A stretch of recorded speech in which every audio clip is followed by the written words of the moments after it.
How's it going, backpackers? Dave here with Off Grid. I'm into backpacking, hiking, camping, and gear, and today's all about tents versus hammocks. I've put off this topic for a decent amount of time now, and you might be thinking, well, why are you jumping into it? Particularly because I have probably all of about 30 minutes grand total of life experience ever being in a hammock, and of that experience it's really just been of the recreational kind of hammock, like the hammock style, and not really of the what you'd call more of a backpacking appropriate hammock, but decided to give it a look and put a lot of research into it. So that's the caveat today. I've never really spent a night in a hammock, but I am very intrigued by them, and I have a lot of experience in tents now. So I thought I would just do a quick tents versus hammock. This is kind of like a V1 on the channel, first time ever doing this here, and kind of let you know, what I like about using tents and what I don't like, pros and cons of each style here,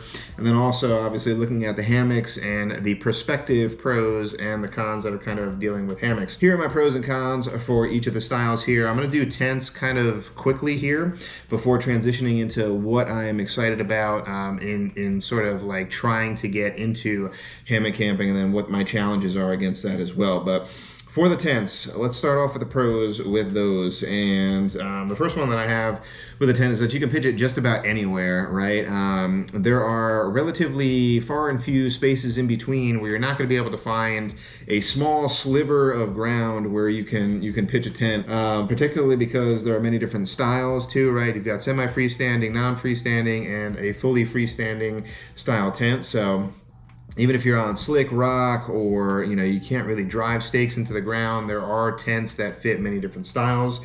So that's a huge pro for tents. The other big pro for me personally, and I'm not sure if other people kind of feel the same, but for me, it's more of a privacy factor, and it's not that you're necessarily worried about a bunch of other just like random people crossing by and seeing you as you're trying to get changed or anything like that. But particularly if you're camping with other people, if you want a little bit more privacy, you want to get changed, change your clothes and stuff like that, tents are definitely better for that aspect. And that's all I'm going to say on the pros. Now let's get over to the cons. Obviously, with having that ground space, you have to have enough ground space in order to pitch a tent. And some of the footprints for tents are so large, especially with non-freestanding tents. They tend to take up a decent amount of space when you got them all splayed out, and you go to stake them all out. Another con here, and you're going to see sort of this like bleed over into the hammock stuff as well, but another con is that like tents just get in general more dirty than your hammocks would, just because it's touching the ground, it's got contact with the ground. So depending on where you're actually pitching, it could get pretty dirty and nasty. You're also subjected to more of like wind drift and stuff kind of kicking up and sweeping underneath your tent and into your vestibule. That's all I really have. A quick roundup. I'm sure I could have thrown in more there, but I'm going to quickly transition over into hammocks and kind of why I'm excited about the prospect of trying them out and getting into them. And in thinking about this list, there were a lot of pros that kind of cropped up that fit my own personal needs, and maybe yours as well. So let's get into the pros of the hammocks, the pros that I could see so far in all the research and everything else that I've been able to dig up. The first of which is that it's mostly from a weight savings perspective. So I like to bring a chair, I like to have a seat when I'm at camp, and a hammock doubles as a seat when you're out there. So this first pro is really about weight savings just in general. The fact that unless you're having a campfire, that's an obvious drawback, right? And one of the ones I probably could have thrown into the con section, but if you're having a campfire, you can't really sit around other people if you have your hammock already strung up. So that is a little bit of a downside, but especially if you're going solo or you're not having a campfire at night with a bunch of other people in your group, then you have a seat and you also have a bed. So you can basically throw out that 1 pound chair option or a heavier chair option. The other pro that I can talk about real quick is that they are highly customizable. And the backpacking space, particularly when you're getting deeper into backpacking and you're really honing in on your creature features and all the different things that make you comfortable out there. Next pro that I have is that you may be able to hang in select places where you can't pitch a tent. So I said, for the most part, pitching a tent and having the ground space for it, or a decently level ground for a tent, is going to be what most people angle for. There are select areas where if it's not a designated campsite, and you just, you're able to get off the trail and you just need a place to crash at night, then hammocks, especially if there's a bunch of trees around, are kind of better in that instance, because you could have a bunch of growth underneath you and still pick a couple of trees that you can hang from, and might be able to find a spot where you normally wouldn't be able to find some ground space for a tent. All right, the next pro that I have is that the tarp, it gives you a covered place so that you can chill at camp with inclement weather. Think about like light hail, or definitely like downpouring rain, stuff like that.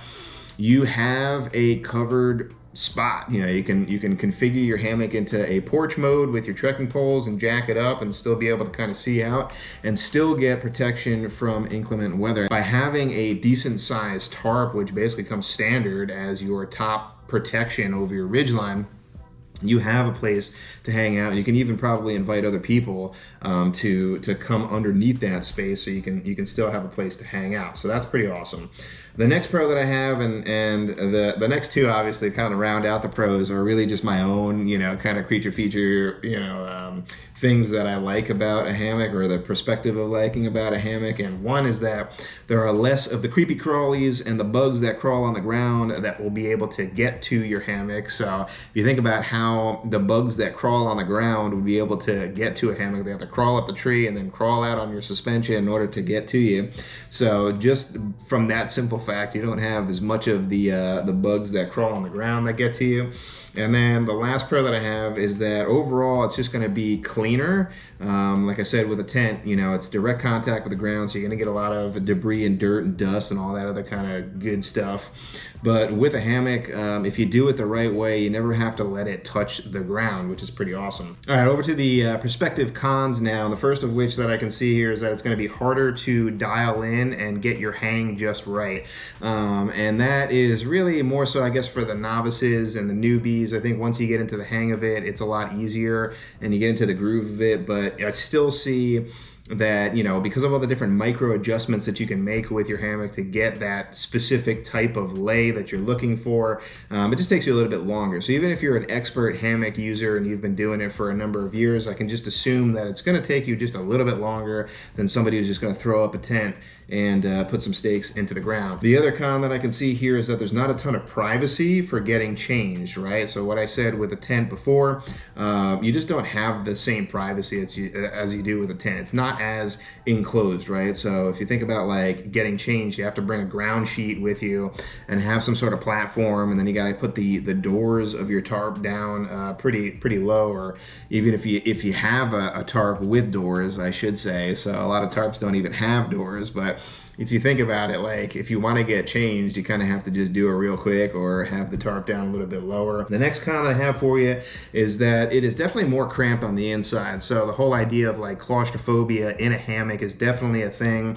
There are a ton of videos that are out there that try to deal with that and make you feel like, your hammock can be more spacious. I have a couple of ideas on how to deal with that as well. Not that I deal with claustrophobia that much really, but unless you figure out ways around that, you have to think like you're going to have the material at or on your face at night, and it's just kind of enveloping you, right? It's all around you, and that's what a lot of people like about hammocks, is that you're kind of in a cocoon and it is more comfortable for them. But for just as many people thinking about getting into hammock camping, they're probably thinking like, man, that doesn't seem like there's a lot of space on the inside.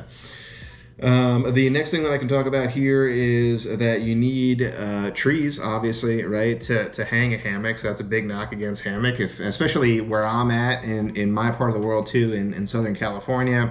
There's not a ton of places that you can really go around here. All right, the next con and the last con that I can see here is that if you have a large enough rip for whatever reason, again, you should be cognizant of your gear and not be super hard on your gear. But if you do get a large enough rip in the fabric of the base of your hammock, then that could be a trip ender. If it's something that you can't patch up when you're in the field, you can't, what they call, go to ground in a hammock. I mean, you can try it, but most likely you're going to have a ridiculously horrible night's sleep if you were to try to do that. Now, you could argue also, same thing with the tent too. If you bust some poles or whatever and you're not able to fix it, then you might not be able to survive the night, so to speak. But I think it's a little bit easier to make patches and fixes to a tent and still be able to ride out your trip for like another night or two, as opposed to a large enough rip in a hammock, or if something happens to your suspension or whatever,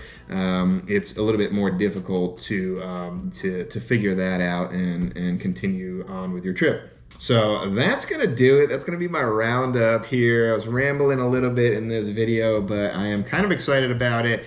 I was definitely in the camp of like stereotyping against hammocks for the longest time, going like, there's no way I'm going to be comfortable, there's no way I'm going to get a good night's sleep. But there are a lot of different ways, again, that you can customize the hammock. You know, there are ways around, you know, if you're worried about your gear or putting your gear out at night, they even make like under hammocks that you can put specifically for your gear. They've got the ridgeline organizers and extra pockets and stuff. So there's definitely ways that you can configure it so that you can be a lot more comfortable out there and feel less claustrophobic while going out in a hammock. And again, there are a decent number of pros for hammocks that if you're not a hammock camper, you might want to give it a look. And likewise for you hammock campers, give tenting a try every once in a while. It's not that bad either. But that's going to do it for this one, guys. Thanks so much for watching this week. Hit me up in the comments down below. Which one do you like better? Let's get the discussion going. I'm not really trying to cause any arguments here, but I really want to hear your pros and cons for each one of the systems that I'm talking about today. And I really appreciate you guys. Thank you so much for helping me build this community here on YouTube. So if you're not already, please give the video a like and a sub. Consider subscribing if you aren't. And remember, guys, if you're headed off grid, make sure you do your research and you make it a safe one. I'll see you on the next one.